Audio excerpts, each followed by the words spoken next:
पूरे जीवन काल में जो भी ज्ञान अर्जित करते हैं, चाहे वो सांसारिक ज्ञान हो या फिर आध्यात्मिक ज्ञान हो, जैसा कि अभी हम शिविर में भी ज्ञान अर्जित कर रहे हैं, तो हमारी अगली पर्याय में इस ज्ञान का कोई महत्व रह जाता है क्या? और जैसे कि स्थावर, अगर हम स्थावर पर्याय में उसमें ज्ञान का कितना महत्व रह जाता है, त्रस पर्याय में उस ज्ञान का कितना महत्व? बता रहा हूँ। नमस्ते।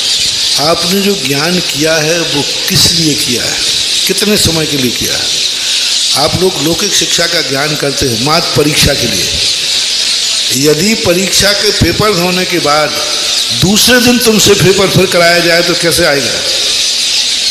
यानी आपने पढ़ाई परीक्षा के लिए की है तो परीक्षा तक खत्म हो जाए। आपने ज्ञान जीवन भर के लिए किया है, जीवन में खत्म हो जाएगा।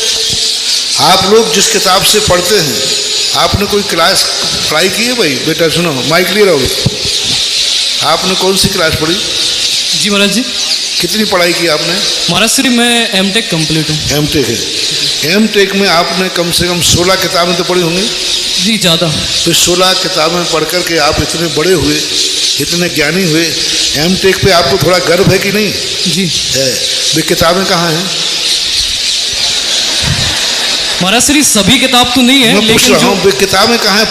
5वीं कक्षा की, 8वीं कक्षा की, 9वीं कक्षा, उन सब किताबों में तुम्हें यहाँ भेजा ना? जी सब खत्म हो गई ना। जिसने तुम्हें ये दिया इतनी ऊंचाई, आज वो दुनिया में पता नहीं किस रद्दी में फिर गए। हम लोग देखो, हम लोग जिस किताब को पढ़ते हैं उस किताब को जिंदगी भर पूछते हैं और चाशन पर रखते, रद्दी में नहीं भेजते।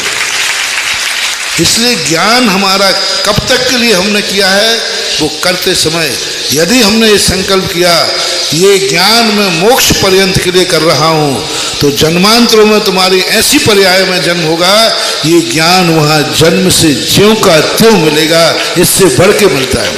देव पर्याय के अंदर देखो, कोई वहाँ कॉलेज नहीं है, कोई मास्टर नहीं है, कोई पढ़ाने वाले नहीं, उनको जन्म लेते एक अंतर मुहूर्त में पूरे द्वादशांग का ज्ञान प्रकट हो जाता है। एक अंतर मुहूर्त में द्वादशांग का ज्ञान। किनको? जिन्होंने ज्ञान अपने जीवन घर के लिए नहीं, जन्मांतरों के लिए भी पढ़ा है।